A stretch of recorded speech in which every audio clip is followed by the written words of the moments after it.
بسم اللہ الرحمن الرحیم رب اشرح لي صدری ویسر لي امری واحلل عقدۃ من لسانی یفقهوا قولی. الحمد للہ الذی من علینا فی البدایۃ بالہدایہ وانقذنا من الضلالہ بمحض الفیض والعنایہ.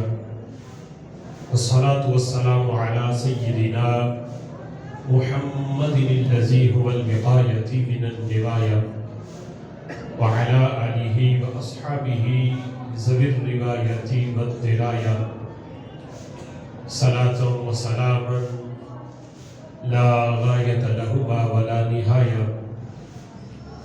أما بعد فأعوذ بالله من الشيطان الرجيم. بسم اللہ الرحمن الرحیم.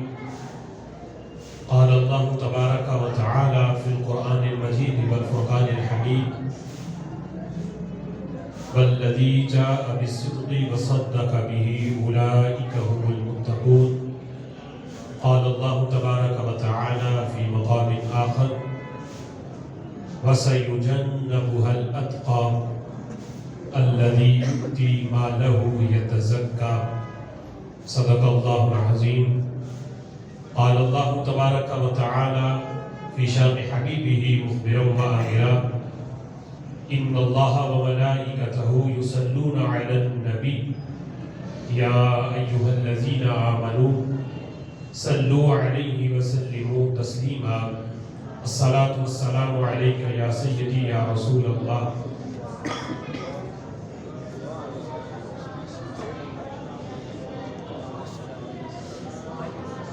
الصلاة والسلام علیک یا سیدی یا حبیب اللہ وعلا آلک واصحابک یا سیدی یا نور اللہ.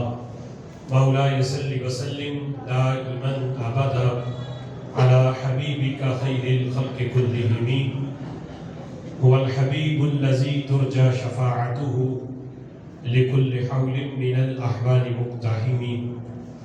منزه عن شریک في محاسنه فجوهر الحسن فيه غير منقسم. محمد ذكره روح لأنفسنا محمد شكره فرض على الأمم.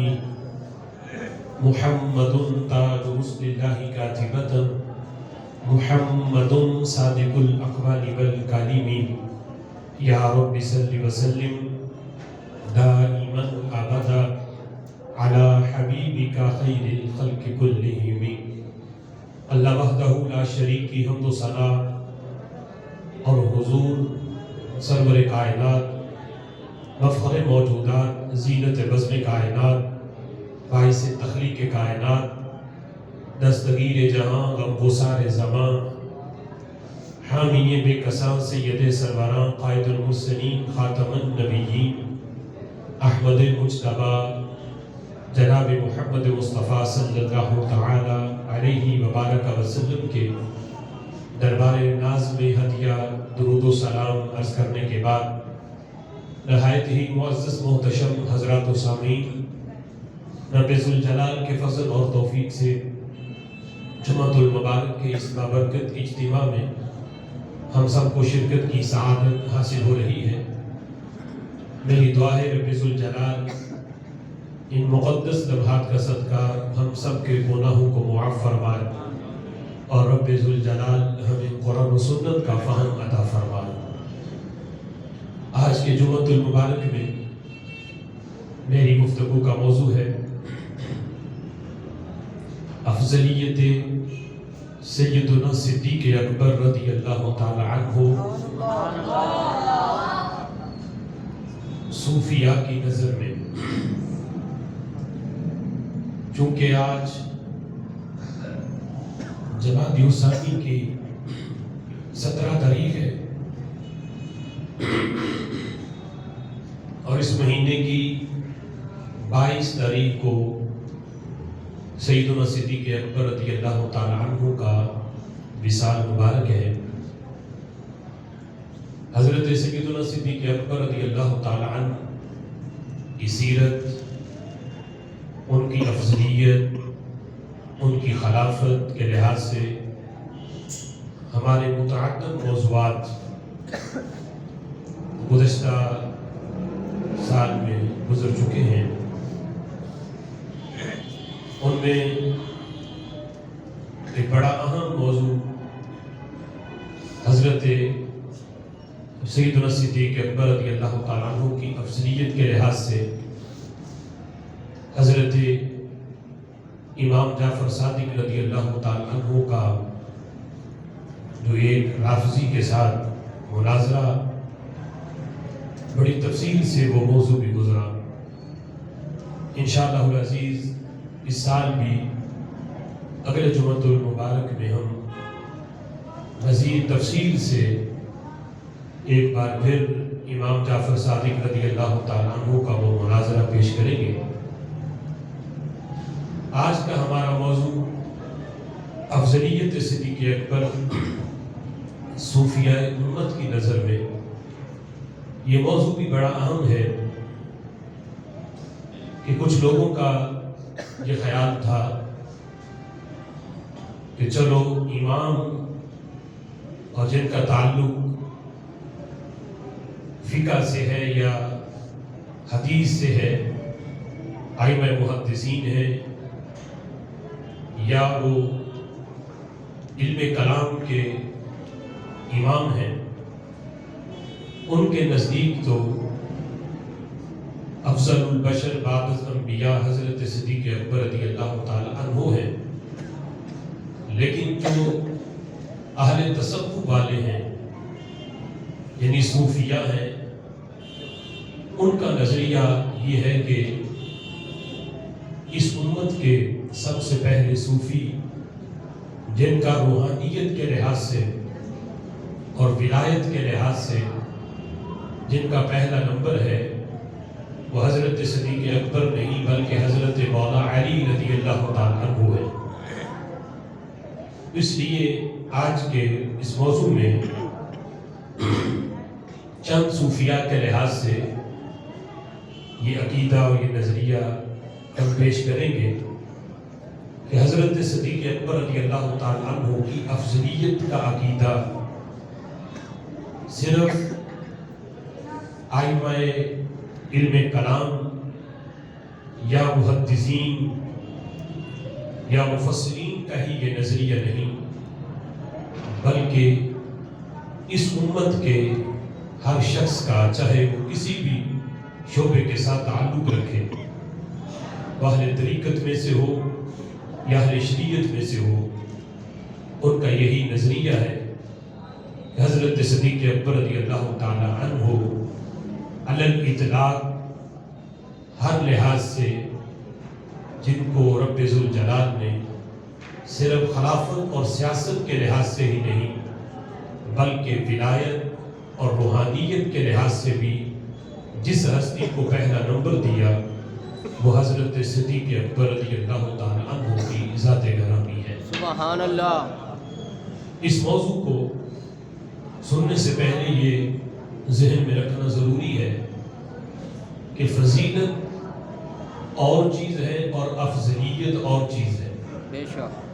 آج جس وقت ہم افضلیت صدیق اکبر رضی اللہ تعالیٰ عنہ کو بیان کرتے ہیں تو ہمارے مخالفین اس کے جواب میں وہ احادیث پیش کرتے ہیں جن میں حضرت مولا علی رضی اللہ تعالیٰ عنہ کی کسی نہ کسی فضیلت کو بیان کیا گیا. حضرت علی رضی اللہ تعالیٰ عنہ کی وہ خاص فضیلت کے جو کسی اور کو رب ذوالجلال نے عطا نہیں کی، اس کے جواب میں وہ احادیث پیش کی جاتی ہیں.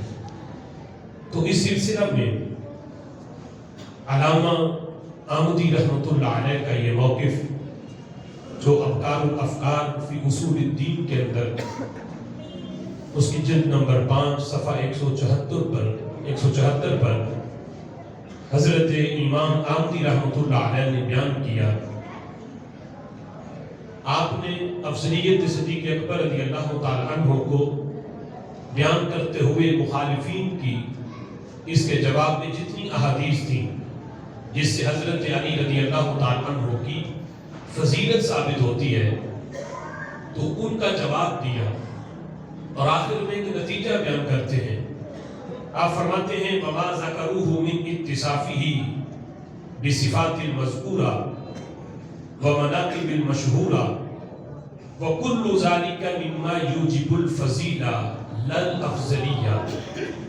فرماتے ہیں مخالفین نے جتنی بھی حدیث افضلیت صدیق اکبر کے انکار پر یا اس کے رد میں پیش کی ہے، فرمایا اگر وہ ساری کی ساری مان بھی لی جائیں تو اس سے حضرت مولا علی رضی اللہ تعالیٰ عنہ کی فضیلت تو ثابت ہوتی ہے، افضلیت ثابت نہیں ہوتی کہ حضرت مولا علی رضی اللہ تعالیٰ عنہ کی یہ فضیلت ہے، یہ فضیلت ہے۔ لیکن جب بات افضلیت کی آئے گی تو علی الاطلاق نام جس ہستی کا آئے گا وہ حضرت صدیق اکبر کی ذات گرامی ہے۔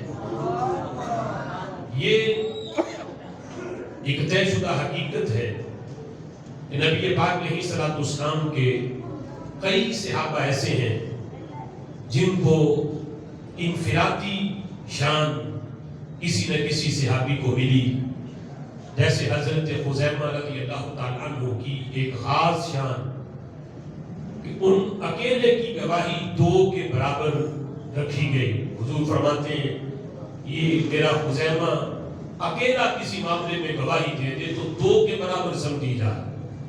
اب یہ شان ایسی ہے کہ جو عشرہ مبشرہ میں بھی کسی کو نہیں ملی، یہاں تک کہ خلفائے راشدین میں سے بھی کسی کے حصے میں یہ والی فضیلت نہیں آئی جو حضرت خزیمہ کی ہے۔ اب کوئی محض اس حدیث کو لے کے یہ کہے کہ حضرت خزیمہ سارے صحابہ سے افضل ہیں، یہاں تک کہ عشرہ مبشرہ سے بھی، یہاں تک کہ خلفائے راشدین سے بھی، یہاں تک کہ حضرت صدیق اکبر رضی اللہ تعالیٰ عنہ سے بھی، تو اسے اپنی عقل کا علاج کروانا چاہیے۔ اس سے صرف حضرت خزیمہ کی فضیلت تو ثابت ہوتی ہے، افضلیت ثابت نہیں ہوتی۔ اسی طرح جو حدیث جس میں حضرت مولا علی رضی اللہ تعالیٰ عنہ کی شان کو بیان کیا گیا، اس میں حضرت علی کی فضیلت تو ثابت ہوگی، لیکن افضلیت حضرت صدیق اکبر پر یہ ثابت نہیں ہوتی، اس لیے کہ حضرت صدیق اکبر رضی اللہ تعالیٰ عنہ وہ ہیں جن کو رسول اللہ صلی اللہ تعالیٰ علیہ وسلم اور خود رب ذوالجلال نے تمام صحابہ پر اللہ نے ان کو ہر لحاظ سے پہلا نمبر عطا فرمایا ہے۔ سبحان اللہ۔ اب اس سلسلہ میں امام باقلانی رحمۃ اللہ علیہ انہوں نے اپنی کتاب الانصاف کے صفحہ نمبر 61 پہ اس بات کو لکھا کہ افضلیت صدیق اکبر رضی اللہ تعالیٰ عنہ کا عقیدہ یہ کتنا ضروری ہے۔ فرماتے ہیں وَيَجِبُ أَن يُعْلَمَ، واجب ہے کہ اس بات کو جان لیا جائے اور اس پہ اعتقاد رکھا جائے، اس پہ یقین رکھنا واجب ہے۔ اس بات پہ فرماتے ہیں ان امام المسلمین و امیر المؤمنین و مقدم خلق اللہ اجمعین من الانصار والمہاجرین بعد الانبیاء المرسلین ابو بکر الصدیق رضی اللہ تعالی عنہ۔ فرماتے ضروری ہے اس بات پر اعتقاد رکھنا، اس بات پہ یقین رکھنا۔ کس بات پہ؟ کہ تمام مسلمانوں کے امام امیر المؤمنین حضرت صدیق اکبر رضی اللہ تعالی عنہ رب ذوالجلال کی تمام مخلوق سے افضل ہے نبیوں کے بعد۔ بے شک نبیوں کے بعد رب ذوالجلال کی جتنی بھی مخلوق ہے، چاہے وہ اس امت میں ہو یا جتنے نبی پہلے اس دنیا میں جلوہ گر ہوئے، ان کی بھی جتنی امتیں ہیں، فرمایا نبیوں کے بعد اللہ کی پوری مخلوق میں جس ہستی کا پہلا نمبر ہے وہ حضرت صدیق اکبر رضی اللہ تعالی عنہ ہے۔ سبحان اللہ۔ فرماتے اس پہ یقین رکھنا، اعتقاد رکھنا واجب ہے۔ اور پھر امام باقلانی رحمۃ اللہ علیہ نے فرمایا یہ واجب اعتقادی ہے، اور واجب اعتقادی کا اگر کوئی انکار کرے تو اس کا حکم بھی بیان کیا. فرمایا فمن ذکر خلاف ذالک، جو بندہ اس کا خلاف کرے، جو ذکر کیا گیا اس کا خلاف کرے، وہ کہے کہ نہیں صدیق اکبر رضی اللہ تعالی عنہ کا تو پہلا نمبر نہیں، کسی اور کا پہلا نمبر ہے. اگر کوئی بندہ اس واجب اعتقادی کا انکار کرے تو وہ کیا بنتا ہے؟ فرمایا کان فاسقا، وہ فاسق ہے، مخالفا لکتابی والسنہ، وہ کتاب اللہ کا بھی مخالف ہے، سنت رسول کا بھی مخالف ہے. وہ اللہ کی کتاب کا بھی انکار کرتا ہے اور رسول اللہ صلی اللہ علیہ وسلم کے فرمان کا بھی وہ مخالف ہے. نعوذ باللہ من ذالک. فرمایا فاسق ہے وہ بندہ جتنے مرضی بڑے آستانے کا گدی نشین کیوں نہ ہو.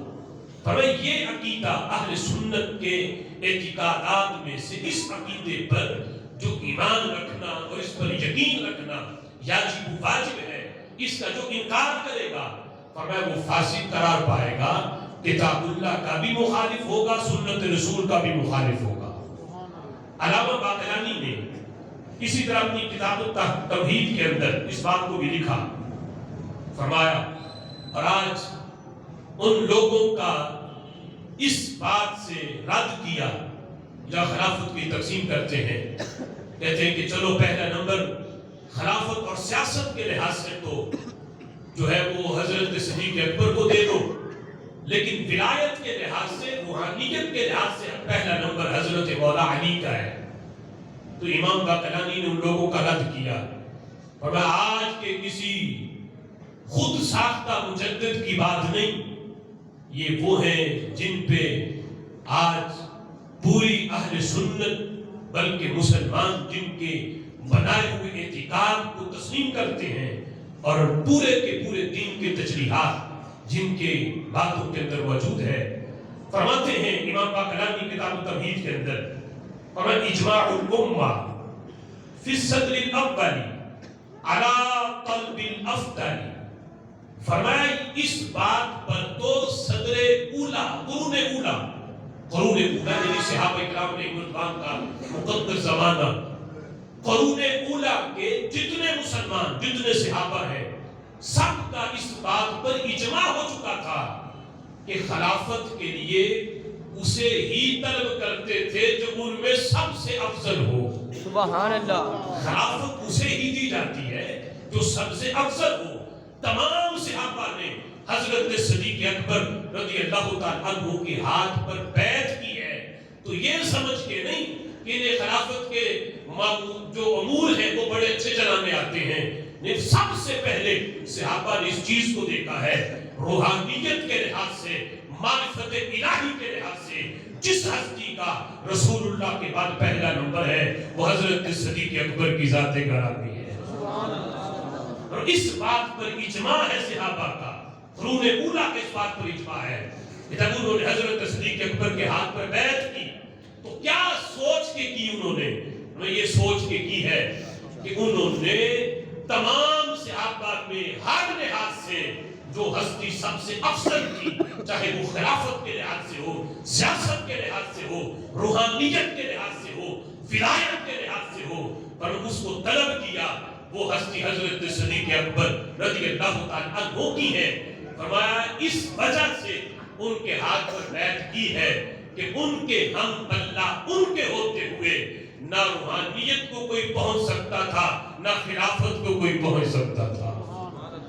اور علم کلام کے آئمہ نے، جتنے بھی آئمہ ہیں جنہوں نے اہل سنت و جماعت کے اعتقادات لکھے، انہوں نے اہل سنت کی جب شرائط بیان کی کہ سنی ہونے کی شرطیں کیا ہیں، ان میں سے ایک شرط یہ بھی لکھی ہر علم کلام کے امام نے.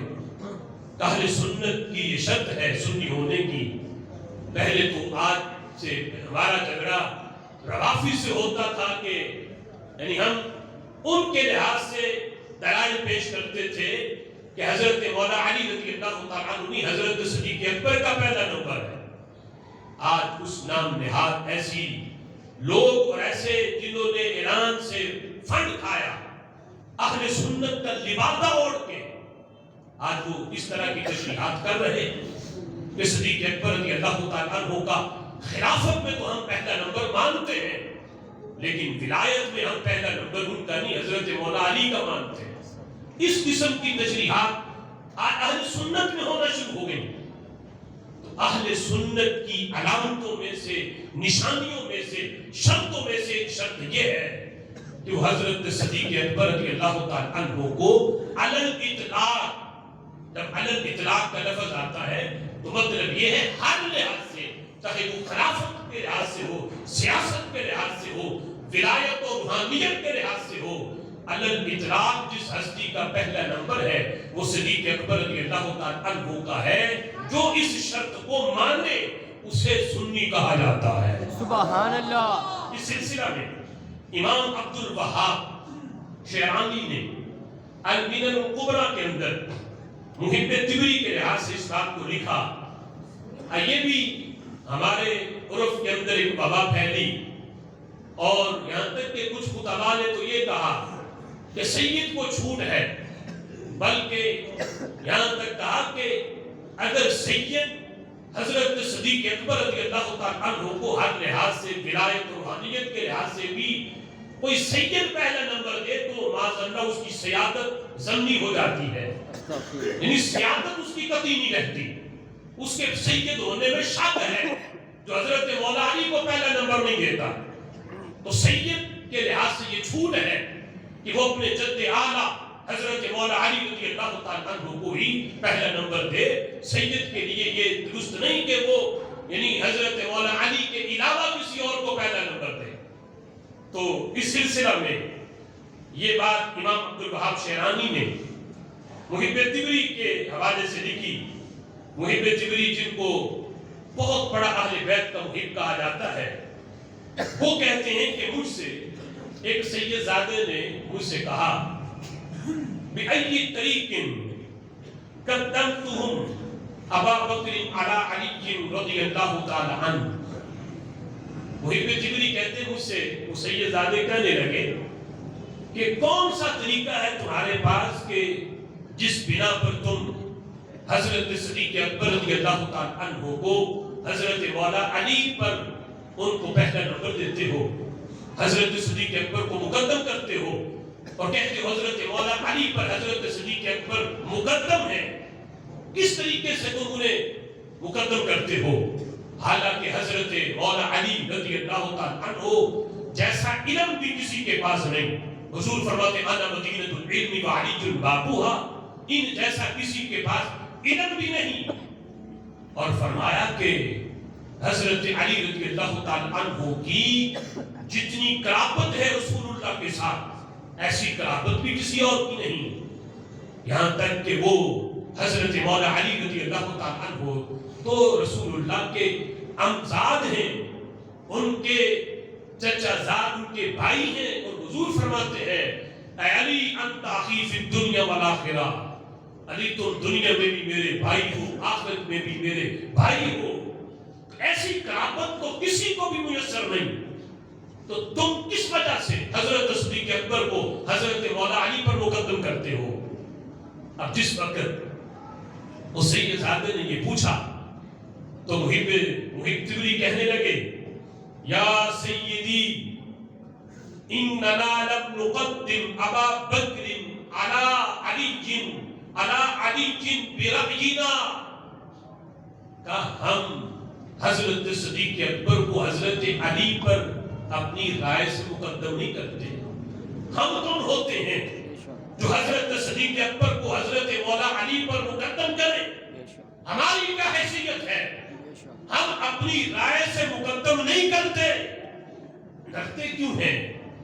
فرمایا انما جدک صلی اللہ علیہ وسلم، انہیں ہم نے مقدم نہیں کیا، آپ کے دادا جان نے مقدم کیا ہے۔ سبحان اللہ۔ جدک آپ کے نانا جان جناب محمد مصطفیٰ صلی اللہ علیہ وسلم انہوں نے مقدم کیا ہے۔ فرمایا کس طرح؟ حضور نے فرمایا تھا سدو کل خوخا فی المسجد الا خوخۃ ابی بکر، میرے محبوب نے فرمایا تھا کہ جس کا بھی دروازہ مسجد نبوی میں کھلتا ہے سب کے بند کر دیے جائیں سوائے حضرت صدیق اکبر کے دروازے کے۔ سبحان ان اللہ۔ کا دروازہ بند نہ کیا جائے، بقیہ سب کا کر دیا جائے۔ فرمایا یہ سبب ہے جس کی وجہ سے ہم حضرت صدیق اکبر کو مقدم کرتے ہیں، اور آج بھی مسجد نبوی شریف میں خوخۃ ابی بکر موجود ہے۔ مسجد نبوی شریف باب السلام کے ساتھ آج بھی باب صدیق اکبر رضی اللہ تعالیٰ عنہ موجود ہے، اور سب کے بند کر دیے جائیں سوائے حضرت صدیق اکبر رضی اللہ تعالیٰ عنہ کے۔ اور آپ کے نانا جان نے یہ بھی فرمایا تھا مرو ابا بکر فلیصلی بالناس، اپنی ظاہری حیات میں جب تکلیف میں شدت تھی کوشش کی مسجد میں جانے کی، لیکن جب محبوب نہ جا سکے تو فرمایا میرے ابو بکر کو کہو میری جگہ پہ میرے مصلی پہ کھڑے ہو کے لوگوں کو نماز پڑھائے۔ حالانکہ اس وقت حضرت مولا علی بھی تھے، حضرت فاروق اعظم بھی تھے، حضرت عثمان غنی بھی تھے، دیگر صحابہ بھی موجود تھے، لیکن فرمایا کسی اور کو نہیں، مرو ابا بکر، ابو بکر سے کہو کہ وہ میرے مصلی پہ کھڑے ہو کے لوگوں کو نماز پڑھائے۔ اور میں یہاں تک کہ حضرت عائشہ صدیقہ رضی اللہ تعالیٰ عنہا عرض کر رہی تھیں محبوب میرے ابا جی آپ کے مصلی پہ کھڑے نہیں ہو سکیں گے، وہ بڑے نرم دل ہیں، رقیق القلب ہیں، وہ اپنے آنسوؤں پہ وہ محبوب کنٹرول نہیں کر سکیں گے، آپ کسی اور کو کہہ دو، حضرت عمر سے کہہ دو، اس لحاظ سے مضبوط ہیں، مضبوط اعصاب والے ہیں۔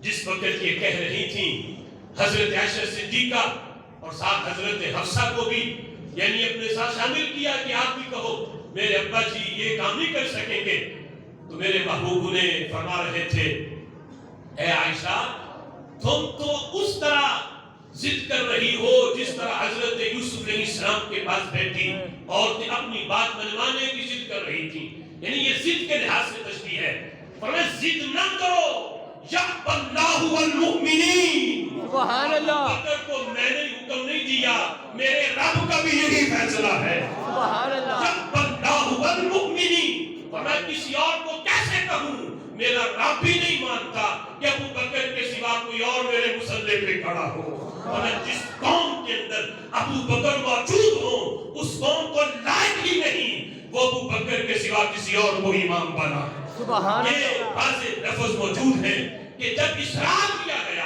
کہ اگر یہ حکم ویسے ہی ہوتا کہ چلو صدیق اکبر کے لیے ضروری نہیں تھا، کوئی اور بھی ہوتا تو اسے بھی حکم مل جاتا، لیکن حضرت عائشہ صدیقہ کا اس بات پہ اصرار کرنا اور میرے محبوب کا انکار کر کے بتانا کہ بات یہ جن کا تم نام لے رہی ہو ان کا اپنی اپنی باری وقت آئے گا میرے مصلی پہ کھڑے ہوں گے، لیکن ابو بکر کے ہوتے ہوئے کسی کے لیے جائز بھی نہیں ہے کہ وہ میرے مصلی پہ کھڑا ہو۔ مرو ابا بکر فلیصلی بالناس، بلکہ حضرت مولا علی خود بیان کرتے ہیں، کہتے ہیں جب کوفہ میں اعتراض ہوا کہا میں تھا اور حضرت عباس رضی اللہ تعالیٰ عنہ تھے، محبوب نے ہمیں کہا، ہمیں اس حکم ارشاد فرمایا کہ جاؤ ابو بکر سے کہو میرے مصلی پہ کھڑے ہو کے نماز پڑھائے۔ حضرت علی کہتے نہ میں غیر حاضر تھا، نہ مجھے کوئی مرض لاحق تھا کہ آج کوئی اس بات پہ توجیہ نکالے کہ حضرت علی تو کہیں گئے ہوئے تھے یا انہیں یہ مرض تھا، اگر وہ تندرست ہوتے تو انہیں ہی حکم ملتا۔ حضرت مولا علی کہتے ہیں پیغام دینے والا ہی میں ہوں، جنہوں نے جا کے صدیق اکبر کو پیغام دیا تھا کہ حضور فرما رہے ہیں ابو بکر میرے مصلی پہ کھڑے ہو کے لوگوں کو نماز پڑھاؤ۔ سبحان اللہ۔ تو فرمایا محب جبری کہنے لگے یہ آپ کے نانا جی کا حکم ہے، سارے صحابہ کے ہوتے ہوئے جس ہستی کو یہ مقام ملا کہ انہوں نے مصلی رسول پہ کھڑے ہو کے نماز پڑھائی۔ فرمایا صحابہ کرام علیہ رضوان کہنے لگے کہ رسول اللہ نے جن کو امامت کے لحاظ سے اپنی ظاہری حیات میں مقدم کیا، ہم نے رسول اللہ کے ظاہری وصال کے بعد اپنے خلافت کے معاملات میں بھی انہیں مقدم کر دیا. نہیں روحانی لحاظ سے امامت کے لحاظ سے تو حضور خود آگے کر کے گئے ہیں. باقی رہا خلافت کا معاملہ، کہا خلافت کے لحاظ سے یہ دنیاوی امور تھے، روحانی لحاظ سے تو رسول اللہ نے آگے کر دیا. اس لیے کہ امام ہوتا ہی وہ ہے جو روحانیت کے لحاظ سے، ولایت کے لحاظ سے جو ان میں سب سے افضل ہو. اور جو سب سے افضل تھا اسے رسول اللہ نے اپنی ظاہری حیات میں مقدم کر دیا. ہم نے دنیاوی امور میں حضور کے بعد صدیق اکبر کے ہاتھ پہ بیعت کر لی. سبحان اللہ. اب اس سلسلہ میں امت کے بہت بڑے صوفی جن کا تصوف کے اندر بہت بڑا نام ہے، حجت الاسلام امام محمد بن محمد غزالی رحمۃ اللہ علیہ، جن کا چند دن پہلے عرس مبارک بھی گزرا. تصوف میں ان کی بہت بڑی کتاب ہے احیاء العلوم. اس میں حضرت صدیق اکبر رضی اللہ تعالیٰ عنہ کی افضلیت کو بیان کرتے ہوئے امام غزالی رحمۃ اللہ علیہ فرماتے ہیں کہ حضرت صدیق اکبر رضی اللہ تعالیٰ عنہ اور حضرت فاروق اعظم رضی اللہ تعالیٰ عنہ کی شہرت تو خلافت اور سیاست میں ہے. شہرت خلافت اور سیاست میں ہے. اور ان کی افضلیت کس بات میں ہے؟ شہرت تو ان کی خلافت کے لحاظ سے ہے، افضلیت کس لحاظ سے ہے؟ ان کی افضلیت معرفت اور ولایت کے لحاظ سے ہے. ولایت اور معرفت کے لحاظ سے اللہ نے ان کو تمام صحابہ پر افضلیت عطا کی ہے. معرفت کس چیز کی؟ معرفت الہی جتنی صدیق اکبر کو میسر ہے ان کے مقابلے میں کسی اور کو یہ میسر نہیں. اور امام غزالی یہ فرماتے ہیں جس کی جس قدر معرفت زیادہ ہو، یعنی معرفت الہی جس کی جس قدر زیادہ ہو، فرماتے ہیں اسی قدر تجلی الہی قیامت کے دن سے میسر آئے گی. یعنی اسی قدر اللہ اپنی تجلی بھی اسے عطا کرے گا.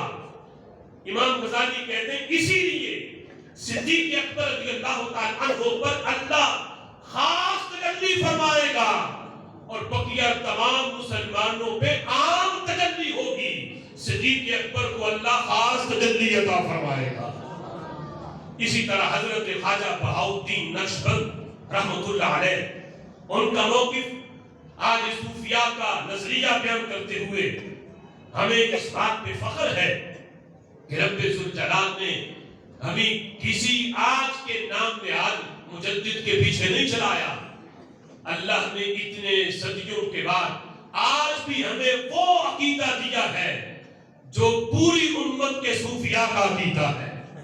بہاؤالدین نقشبند رحمۃ اللہ علیہ فرماتے ہیں اکابر اولیاء کا اس بات پر اجماع ہے، یعنی وہ اپنے سے بھی پہلے اولیاء کا اجماع بیان کر رہے ہیں. اس بات پر اجماع ہے کہ معرفت اور ولایت میں کوئی بھی حضرت صدیق اکبر رضی اللہ تعالیٰ عنہ کے مقام تک نہیں پہنچ سکتا. جو ولایت میں معرفت میں جو مقام حضرت صدیق اکبر کا ہے کوئی بھی ان کے مقام تک نہیں پہنچ سکتا.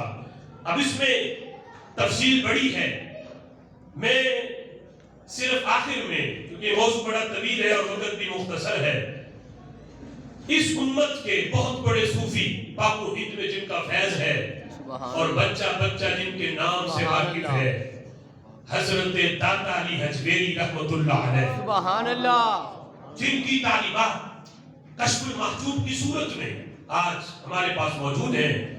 چاہیے کہ اس امت کا ہر فرد داتا صاحب کی کشف المحجوب اسے سبقاً یاد کرے. کاش کہ آج وہ لوگ جو اس نظریے سے اختلاف کر رہے ہیں وہ کوئی اور نہیں، داتا صاحب کو پڑھ لیتے تو پتہ چلتا کہ داتا صاحب کا نظریہ اس بارے میں کیا ہے کہ رب ذوالجلال نے صدیق اکبر کو خلافت کے لحاظ سے ہی نہیں ولایت میں بھی پہلا نمبر عطا فرمایا. سبحان اللہ. بے شک کشف المحجوب میں حضرت داتا علی حجویری رحمۃ اللہ علیہ نے اہل تصوف کی پہلے باب میں اہل تصوف کی علامتیں بیان کی کہ صوفی کے اندر کون کون سی صفت ہوتی ہے، وہ ساری صفات بیان کی. صفات بیان کرنے کے بعد پھر صوفیاء کون کون ہوتے ہیں، صوفیاء ان کی لسٹ بیان کی کہ صوفیہ کون کون ہے، جب وہ لسٹ بیان کی تو سب سے پہلا جو باب باندھا وہ باب ہے باب فی ذکر ائمتہم من الصحابہ. سبحان اللہ. صحابہ میں جو صوفیاء ہیں ان صوفیاء کے اماموں کے بارے میں بات. سبحان اللہ. عام تابعین میں نہیں، تبع تابعین میں نہیں. تابعین کے صوفیاء کے امام اور ہیں، تبع تابعین کے صوفیاء کے امام ان کا درجہ بعد میں ہے.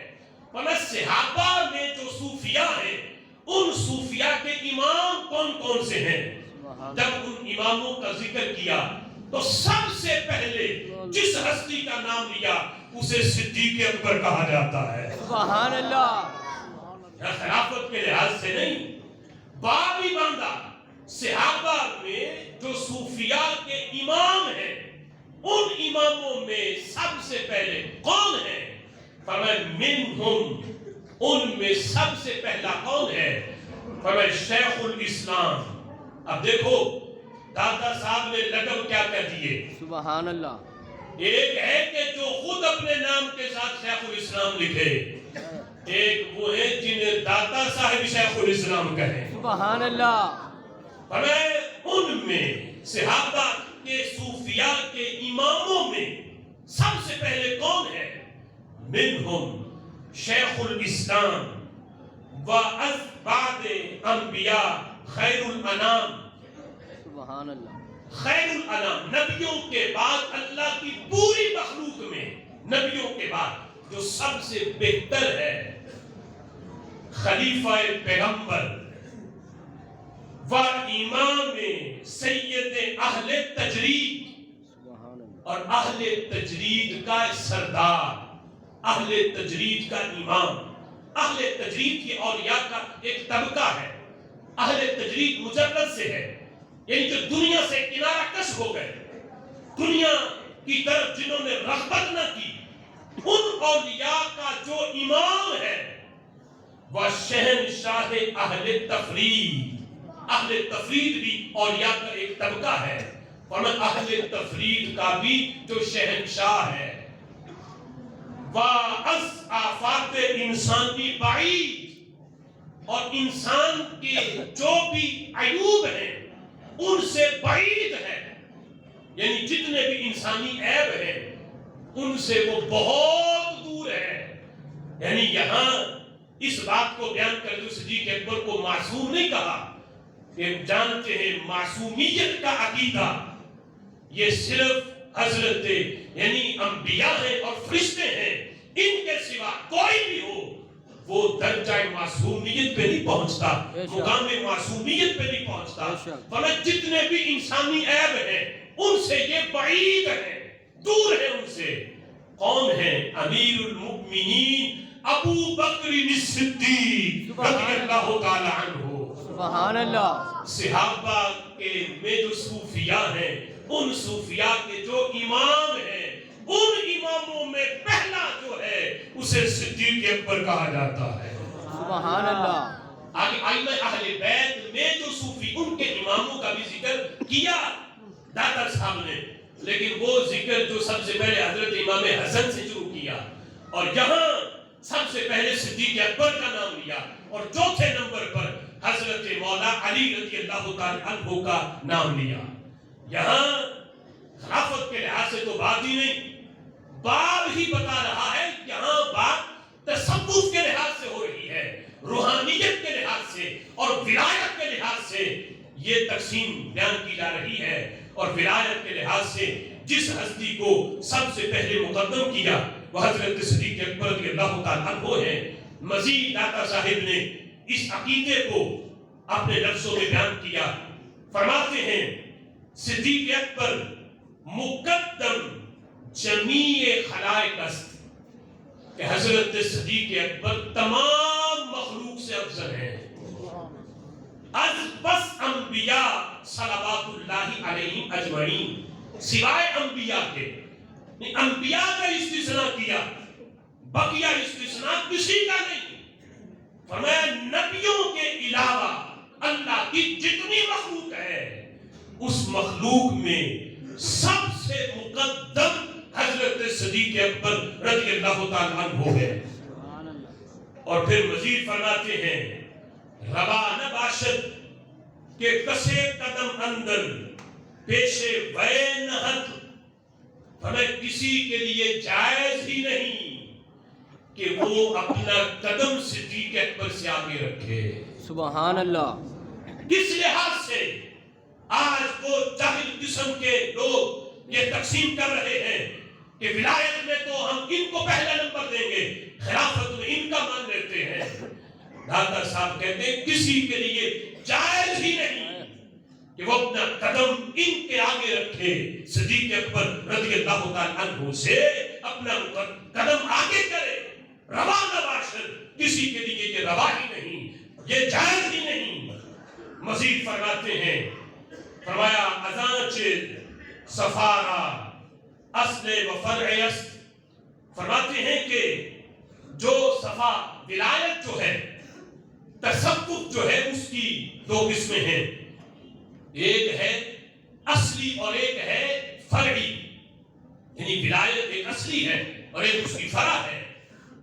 فرمایا تصوف ایک اصل ہے اور ایک اس کی فرع ہے۔ داتا صاحب کہتے ہیں اصلش انقطاع دل از اغیار، جو تصوف کی اصل ہے وہ یہ ہے کہ دل جو ہے اللہ کے علاوہ جو کچھ ہے اس سب سے دل منقطع ہو جائے، صرف اس کے دل میں رب ذوالجلال کی ذات ہو، اس کے تصور اور اس کے خیال کے سوا کسی غیر اللہ کا خیال ہی اس کے دل میں نہ آئے، یہ ہے اصل تصوف۔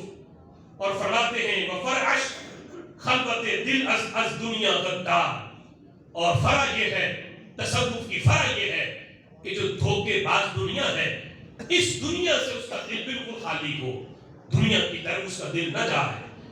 فرمایا یہ دو قسم کا تصوف ہے، ایک ہے اصل تصوف اور ایک ہے فرع تصوف۔ داتا صاحب کہتے ہیں آؤ میں تمہیں بتاؤں، سب سے پہلے جس ہستی میں یہ دونوں قسم کے تصوف تمہیں اکمل اور اتم دیکھنے ہیں وہ ذات کون سی ہے؟ فرمایا نبیوں کے بعد جس ہستی میں تصوف کی یہ دونوں صفتیں اکٹھی دیکھنی ہیں وہ صدیق اکبر کی ذات کا مشاہدہ کر رہے ہیں۔ سبحان اللہ۔ داتا صاحب کیا کہتے ہیں؟ یہاں کوئی خلافت کی تو تقسیم ہی نہیں کر رہے، یہ تو نہیں داتا صاحب کہہ رہے آؤ میں تمہیں بتاؤں جو سب سے زیادہ خلافت کے امور کون چلا سکتا ہے، سب سے زیادہ سیاست کون جانتا ہے۔ یہاں خلافت اور سیاست کی بات ہی نہیں، یہاں بات ہی ولایت روحانیت کی ہو رہی ہے، اور جس ہستی کو روحانیت میں ولایت میں داتا صاحب نے پہلا نمبر دیا، آج کا نام نہاد شیخ الاسلام یا کوئی نام نہاد مجدد کہے کہ ولایت میں تو ہم مولا علی کو پہلا نمبر دیں گے، خلافت کے لحاظ سے ان کا ہے، اسے چاہیے اپنی یہ تشریحات پاس رکھے، ہمارے لیے داتا صاحب کی تشریحات کافی ہے۔ سبحان اللہ۔ بے شک یہ گامے صاحب میں جو آتے ہیں انہیں پڑھائے اپنی تشریحات، ہم تو داتا صاحب والے ہیں اور ہمارے پاس کشف المحجوب ہے داتا صاحب کی تعلیمات سیکھنے کے لیے۔ فرمایا یہ دو صفتیں کس ہستی میں اکمل اور اتم ہیں، فرمایا وہیں ہر دو صفت صدیق اکبر است ازانچ امام اہل طریقت او بود۔ فرمایا صدیق اکبر رضی اللہ تعالیٰ عنہ کے اندر یہ دونوں صفتیں موجود ہیں، اس لیے صدیق اکبر اہل طریقت کے امام ہیں، اہل خلافت اہل سیاست کے نہیں، اہل طریقت کے امام ہیں، اور صوفیاء کے امام، اہل طریقت کے امام، اہل ولایت کے امام۔ فرمایا جس لحاظ سے بھی دیکھو صدیق اکبر کا پہلا نمبر نظر آئے گا۔ یہ داتا صاحب رحمۃ اللہ علیہ کی تشریحات اس سلسلہ کے اندر آج اس عقیدے کو واضح کر رہی ہیں کہ آج جو تشریحات امت میں کی جا رہی ہیں کہ خلافت میں تو دے دو، سیاست میں دے دو، ولایت کے لحاظ سے پہلا نمبر ان کا ہے، تو داتا صاحب کا یہ کشف المحجوب اس کے سامنے رکھو۔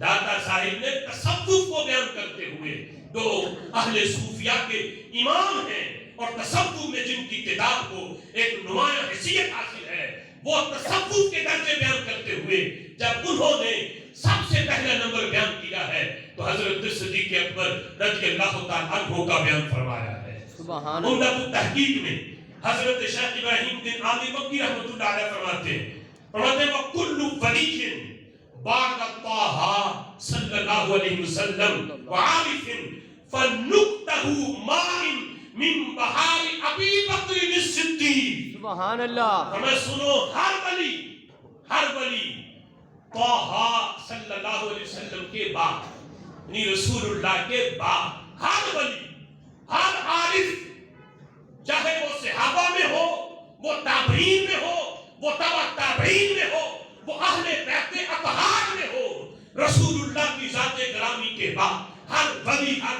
عارف فرمایا نقطہ ماء من بحار ابی بکر، وہ صدیق اکبر کے سمندر کے پانی کا صرف ایک قطرہ ہے۔ اللہ اللہ۔ فَنُقْتَهُ مَاءٍ مِّن بَحَارِ ابی بکر رضی اللہ تعالیٰ عنہ، فرمایا وہ صدیق اکبر رضی اللہ تعالیٰ عنہ کے سمندر کا صرف ایک قطرہ ہے۔